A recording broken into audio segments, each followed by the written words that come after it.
मिनश्शैतानिर्रजीम बिस्मिल्लाहिर्रहमानिर्रहीम। Viewers, I am Syed Ahmad Mujtaba, advocate high court, और आप देख रहे हैं मेरा YouTube channel universe of law by Ahmad Mujtaba. Viewers, आज हम डिस्कस करते हैं ऐसे ऑफेंसेस जो कि इमिग्रेशन से रिलेटेड ऑफेंसेस हैं। यानी कि आपने देखा होगा बहुत ज़्यादा हमारे माशरे में एक जो जुर्म है वो मौजूद है, और उसके उस जुर्म को ख़त्म करने के लिए बाकायदा तौर पे कानून भी मौजूद है, लेकिन फिर भी नौसरबाज लोग जो हैं वो लोगों की सारी ज़िंदगियों की कमाइयाँ लूट के, उनके घर बिकवा के और उनके सारे जो हैं असासे ख़त्म करके उनको लूटने के बाद वो हैवी अमाउंट्स जो हैं अपनी जेब में डालते हैं और फ़रार हो जाते हैं। मैं बात कर रहा हूँ बाहर के ममालिक में नौकरियों का झांसा दे के लोगों को इमिग्रेट करवाने वाले लोगों के हवाले से मैं बात डिस्कस करना चाह रहा हूँ कि आपने देखा होगा कि अक्सर आजकल सोशल मीडिया पे,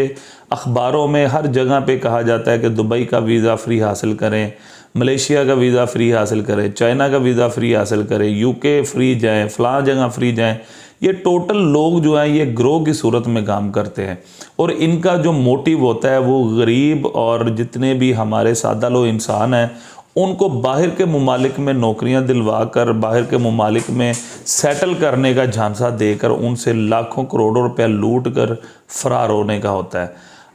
आपने देखा ही होगा कि हमारे माशरे में जितनी गुर्बत है हमारे पाकिस्तान में, और हमारे जो लोग हैं बिलो द लाइन है, वो लोग ज़्यादातर प्रेफर करते हैं कि हम अपने किसी बच्चे को, हम अपनी फैमिली के किसी मेंबर को, किसी भाई को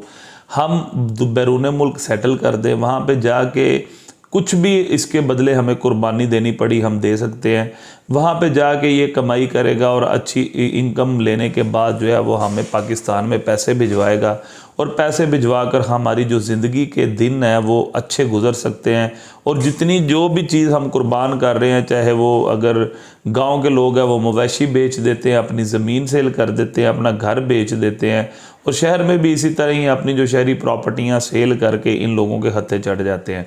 ये लोग इस तरीके से कार्रवाई डालते हैं कि ये आपको इतना मुतमईन करते हैं, और यानी कि आपको ऐसा ही फील हो रहा होता है कि जैसे कि आप पाकिस्तान में रहते हुए आप बाहर के मुल्क चले गए हैं। और जितना वो आपको हिप्नोटाइज करते हैं मेंटली तौर पे, आप लोगों को सिर्फ एक ही गुमान होता है कि ये जो 15 लाख मैं इसको दे रहा हूँ ये कोई अमाउंट नहीं है, मैं 20 लाख जो इसको दे रहा हूँ ये भी कोई रकम नहीं है। ये आपको बताएंगे कि लोग जो अरबों रुपया लेके, करोड़ों रुपया लेके हाथों में लेके फिर रहे हैं, और आपके लिए ये गोल्डन चांस है, आपका वीज़ा लग जाएगा, वहाँ पे 3 लाख रुपए की नौकरी आपका इंतज़ार कर रही है, 5 लाख की नौकरी आपका इंतज़ार कर रही है। तो ये सारे प्रोसीजर जब आपको वो कैलकुलेशन में उलझाते हैं और आपको डीमेरिट्स नहीं बताते, आपको सिर्फ मेरिट्स बताए जाते हैं, तो फिर पाकिस्तानी कौम जो है वो अपने बच्चों को पानी के ज़रिए भी जो है वो बैरून मुल्क डंकी लगवा कर भिजवाने के लिए भी तैयार हो जाती है। और जिसका रिज़ल्ट जो है वो पिछले दिनों आपने देखा होगा कि किसी दूसरे मुल्क में जाती हुई कश्ती जो है वो बाकायदा तौर पर डूब गई, और उसमें हमारे पाकिस्तान के काफ़ी बच्चे जो हैं वो जान की बाजी हार गए। अच्छा, अब इन जो लोग इस तरह का फ्रॉड करते हैं, क्या ये भी पाकिस्तान पिनल कोड के ज़रिए ही डील किया जाएगा? क्या इन लोगों के इस फ्रॉड को पाकिस्तान की लोकल पुलिस ही डील करेगी? ऐसा बिल्कुल नहीं है। जो लोग आपको इमिग्रेशन के नाम पे, बैरून मुल्क एम्प्लॉयमेंट के नाम पे, वीज़ा के नाम पे, या आपको बैरून मुल्क सेटल करने के नाम पे रकम आपसे खींचते हैं या रकम आपसे हथियार लेते हैं, इन लोगों के लिए बाकायदा तौर पे एक अलग से कानून मौजूद है जिसको इमिग्रेशन एक्ट 1979 जो है वो मौजूद है। और इसकी जो टोटल ज्यूरिसडिक्शन है वो लोकल पुलिस के पास नहीं है, वो टोटल ज्यूरिसडिक्शन जो है वो फेडरल इन्वेस्टिगेशन एजेंसी यानी कि FIA के पास है। अब ये एक्ट जब मार्ज़े वजूद में आया तो लोगों के पहले ये होता था कि जब भी लोगों के साथ फ्रॉड होना, उन्होंने क्या करना, लोकल थाने चले जाना, कहना जी इसने बाहर का झांसा दे के हमसे जो है वो 3 लाख रुपया ले लिया, या 10 लाख ले लिया, या 20 लाख ले लिया, तो पुलिस ने ज़्यादा से ज़्यादा 420 की FIR कर देनी कि जी धोखाधड़ी और फ्रॉड से ले गया तो ले गया। अब पुलिस जो है 420 का पर्चा दर्ज कर देना, लोगों को बाकायदा तौर पे गिरफ्तार करना, सेम डे उनकी बेल आउट हो जाना। उन्होंने बेल आउट होने के बाद वो अपने घर चले जाते थे। वो उनके जो 20-30 लाख रुपए या 50 लाख रुपए जितने भी थे, उसकी वजह से जो है वो अपने उन पैसों से हाथ धो बैठते थे। फिर ये देखा गया कि ये है तो धोखाधड़ी और फ्रॉड यानी डिसऑनेस्टली और चीटिंग के ज़िम्मे में ही आता है। ज़्यादा से ज़्यादा इस पर क्या कार्रवाई हो सकती है? ज़्यादा से ज़्यादा कार्रवाई तो सिर्फ फ्रॉड की हो सकती है कि इन्होंने धोखाधड़ी से पैसे निकाले हैं। लेकिन ये फ्रॉड इतना मतलब परवान चढ़ता गया, इतना परवान चढ़ता गया, पाकिस्तान के हर कोने, हर शहर में और हर जगह पे लोग बाहर के झांसे देकर कमाइयाँ करने लगे, जिससे गरीब आवाम इतनी लुटती गई कि उनके बिल्कुल असासे ख़त्म हो जाते थे। लोग खुदकुशियाँ करने पे मजबूर हो जाते थे। जब ये एक्ट मार्ज वजूद में आ गया तो उसको बाकायदा तौर पे एक अलहदा ही तरीके से डील किया जाने लगा और इसको एक हीनियस ऑफेंस करार देते हुए जो आम आपने डिसऑनेस्टली चीटिंग और फ्रॉड किया है वो तो 420 के ज़िम्मे में आएगा, चाहे वो 10 अरब का फ्रॉड क्यों नहीं है। लेकिन अगर वो फ्रॉड वीज़ा के नाम पे हुआ है, अगर वो इमिग्रेशन के नाम पे हुआ है, यानी ऐसा फ्रॉड जिसमें किसी शख्स ने बाहर के मुल्क आपको सेटल करने के लिए जो है वो इस नाम पे आपसे रकम हथियाई है, तो ये टोटल जो है इमिग्रेशन एक्ट 1979 के ज़िम्मे में आएगा। और इसके जो सेक्शन है वो सेक्शन 17 और सेक्शन 22, ये दोनों सेक्शन जो है इसको 17-22 का लॉ भी कहते हैं कि जो 17 और 22 जो है वो मेन सेक्शन है जो कि लगते हैं, जिनकी बाकायदा तौर पे 5 साल सज़ा भी है और नॉन बेलेबल ऑफेंसेस हैं। अब आते हैं इसका तरीकाकार क्या है, फिर हम लैंग्वेज ऑफ लॉ की तरफ जाएंगे। तरीकाकार इसका ये होता है कि जब आपके साथ इस तरह का फ्रॉड होता है तो सबसे पहले मेहरबानी फरमा के आप लोकल पुलिस में मत जाएं।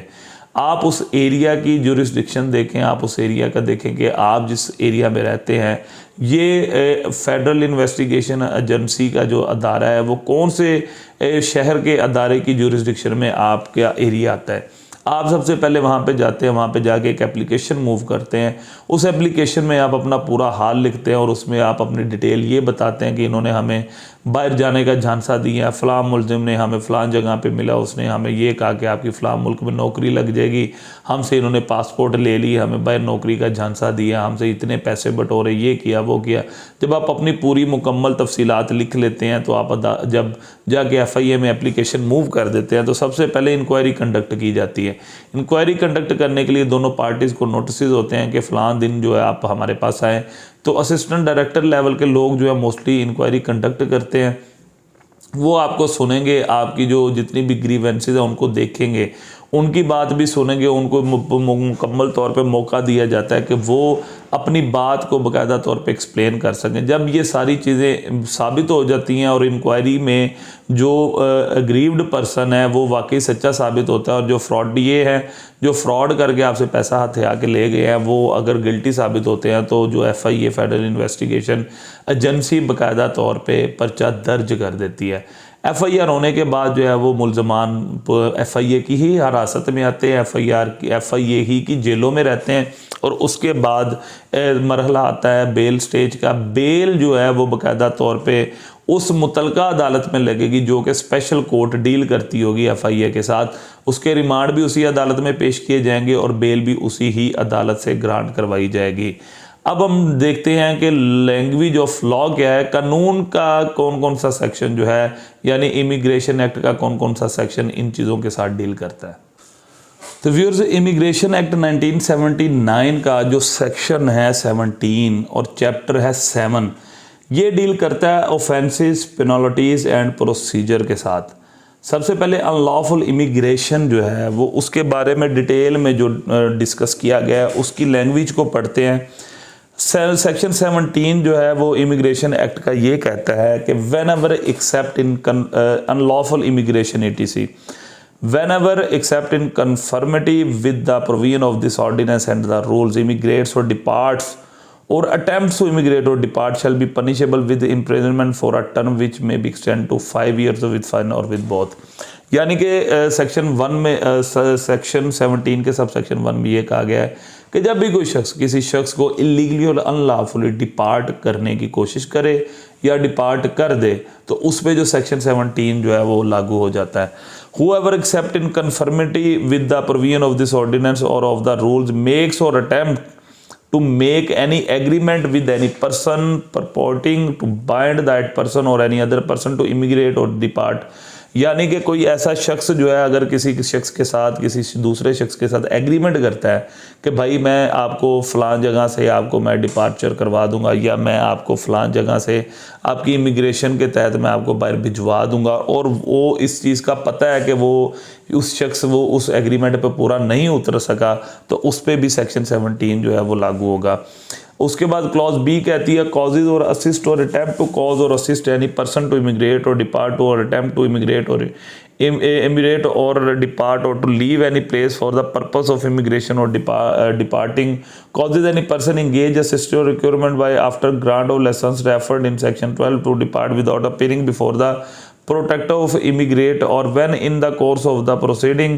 unless approved he was be not responsible for such requirement and editor printer or publisher in which admitted publish shall be liable to punishment provided by section 2। यानी कि इसमें डिटेल से उसने पूरा डिटेल से आप सेक्शन खुद भी पढ़ सकते हैं, उसने डिटेल में सिर्फ यही बताया हुआ है कि अगर कोई शख्स जिसका ताल्लुक ही नहीं है किसी भी ट्रैवलिंग एजेंसी के साथ, अगर कोई शख्स जिसने कभी भी किसी शख्स को बाहर नहीं भेजा हो, या जिसके पास कोई लाइसेंस मौजूद नहीं है, या कोई ऐसा शख्स सिर्फ फ्रॉड और धोखाधड़ी की नीयत के साथ अगर किसी दूसरे शख्स को डिपार्ट करवाने के लिए यानी कि मुल्क से बाहर भिजवाने के लिए कोई एग्रीमेंट करता है, अगर एग्रीमेंट नहीं करता कोई पैसे रिसीव करता है, वो आगे सेक्शन 22 में आएगा कि जो भी शख्स इस कोई ऐसा एक्ट करता है जिसमें किसी को असिस्ट करना, किसी को पासपोर्ट प्रोवाइड करने, किसी को टिकट प्रोवाइड करनी, किसी को बोर्डिंग पास बना के देने, यानी कोई ऐसी इनलीगैलिटी जो है वो अगर इस इनलीगैलिटी में इन्वॉल्व है तो उस शख्स के ऊपर जो है सेक्शन 17 के तहत मुकदमा दर्ज होगा। अब आते हैं सेक्शन 18, 19, 20, 21 और 22 को हम डिटेल से पढ़ते हैं। सेक्शन 18 कहता है fraudulently inducing to immigrate. Section 19 false representation of the government authority. 20 violation of terms of agreement with foreign employer by immigrant certain amount recoverable or arrears of land revenue. अब section 22 जो है हमारा main focused section है, receiving money ETC for providing foreign employment, कि किसी शख्स को इस बात की जो है आप धोखाधड़ी या फ्रॉड के साथ इस बात के लिए इंड्यूस करते हैं कि आप हमें पैसे दो, हम आपको बाहर नौकरी करवाते हैं, और यही झांसा मोस्टली दिया जाता है। उसको स्पेसिफाई कर दिया गया है सेक्शन 22 में कि किसी शख्स को आप धोखाधड़ी या फ्रॉड के साथ बाहर भिजवाने के लिए आप कोई एग्रीमेंट करते हैं, या आप ज़ुबानी कलामी उसको कहते हैं, लेकिन आप उसको बाहर भिजवा के नौकरी लगवाने के लिए आप धोखाधड़ी या फ्रॉड के साथ उससे जितनी अमाउंट भी रिसीव कर लेते हैं तो आपके ऊपर सेक्शन 22 लागू हो जाता है। इसकी जो लैंग्वेज है, receiving money ETC for providing foreign employment whoever for providing or securing or on the pretext of providing or securing or to or for any person employment in any country beyond the limits of Pakistan, being an overseas employment promoter, charges any fee in addition to the prescribed amount, or B,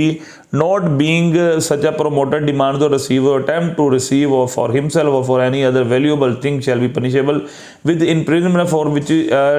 may extend to 14 years or with fine or with both। यानी कि ये जो section 22 है ये section 17 से भी आगे निकल गया है कि अगर आप प्रोमोटर है किसी ऐसी एजेंसी के जिसका बाहर कोई ताल्लुक ही नहीं है, कोई एजेंसी ऐसी है, कोई ऐसी प्रोमोटिंग जो है वो एजेंसी जिसके साथ बाहर के लोग कनेक्टेड ही नहीं है, किसी ने आगे धोखाधड़ी फ्रॉड के साथ कोई ट्रैवलिंग एजेंसी बना ली, धोखाधड़ी फ्रॉड के साथ कोई ऐसा एक्ट डन कर लिया जिसमें वो लोगों को ये कह रहा है कि भाई मुझे पैसे दो मैं आपको बाहर नौकरी लगवा देता हूँ, मुझे पैसे दो मैं आपको बाहर भिजवा देता हूँ, यानी इन दोनों जो चीज़ों का मिक्सचर है, यानी कि सेक्शन 17 से मुराद कोई ऐसा इलीगल एक्ट जो कि बाहर भिजवाने के लिए किया गया हो या कोई झांसा दिया गया हो। और सेक्शन जो 22 है उसमें यह है कि आपने पैसे लिए हो, साथ में ये कहा हो कि हम आपको बाहर नौकरी लगवा लेते हैं, तो इसकी जो सज़ा रखी गई है वो इमिग्रेशन एक्ट 1979 में 14 साल कैद जो है वो इसकी सज़ा है। तो ये जो रूल्स एंड रेगुलेशंस है ये FIA ही डील करता है, इसकी टोटल इन्वेस्टिगेशन FIA करती है। FIA की जितनी भी इंक्वायरी और जितनी भी इन्वेस्टिगेशन का तरीकाकार है वो टोटल लोकल पुलिस से अलग है, उसका बाकायदा तौर पर लॉ मौजूद है, वो अपने रूल्स एंड रेगुलेशन जैसे पंजाब पुलिस के रूल्स एंड रेगुलेशंस मौजूद हैं जो 1861 का पुलिस रूल्स एंड ऑर्डर है, फिर 2002 में पुलिस रूल्स एंड ऑर्डर आ गए, इसी तरह FIA के भी रूल्स एंड ऑर्डर हैं, वो उसी के मुताबिक जो अपने तरीकाकार के मुताबिक वो तमाम मामलात को देखती है, तमाम मैटर्स को इन्वेस्टिगेट करती है, और इन्वेस्टिगेट करने के बाद जो इनकी स्पेसिफाइड कोर्ट्स होती हैं, जो स्पेशल कोर्ट्स होती हैं, उन स्पेशल कोर्ट्स में बाकायदा तौर पे इन मुकदमात को चलाया जाता है और मुलजमान को सज़ा दी जाती है। तो व्यूअर्स, ये था इमिग्रेशन एक्ट के बारे में। अब इंशाल्लाह अगली वीडियोस में हम मज़ीद लॉ को जानने की कोशिश करेंगे। इसी तरह मेरा यूट्यूब चैनल देखते रहिएगा इंशाल्लाह। Thank you so much. अल्लाह हाफिज़।